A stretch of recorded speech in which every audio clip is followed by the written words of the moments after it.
Good morning and welcome to Friday, February 7th, 2020. And today our devotion is titled, A Vision of Chariots. And we'll be reading out of Zechariah chapter 6, verses 1 and 3. And it reads, And I turned and lifted up mine eyes and looked, and behold, there came 4 chariots out from between 2 mountains. In the first chariot were red horses, and in the second chariot black horses, and in the third chariot white horses, and in the fourth chariot grizzled and bay horses. In Bible prophecy, a mountain is usually a government. Chariots represent a conquering military. The 4 colored horses represent the many Gentile people groups surrounding Israel, and their riders were angels sent by God to the 4 directions, north, south, east, and west.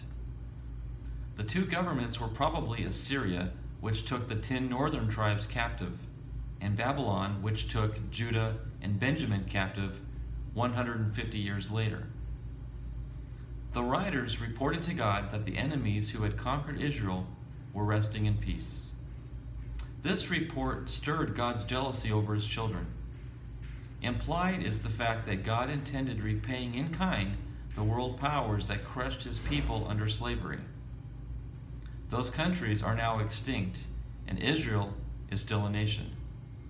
Isaiah 40:15 tells us, Behold, the nations are as a drop of a bucket, and are counted as the small dust of the balance.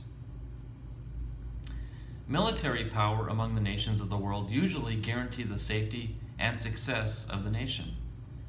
God fought for the nation of Israel when it was a theocracy. The only battles they lost were because of disobedience or spiritual adultery with the idol gods of the Gentiles. Then Israel wanted a king. The king conscripted the finest young men of the nation to fight the nation's battles. The farther a nation strays from God, the more it must depend on its military presence in the world for national safety. And our final thought comes to us from Psalm 33:12. Blessed is the nation whose God is the Lord, and the people whom he hath chosen for his own inheritance.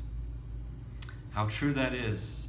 You know, America, not only are we so blessed in that God blesses us because we bless Israel, but we're blessed and fortunate enough to have the strongest military on the planet.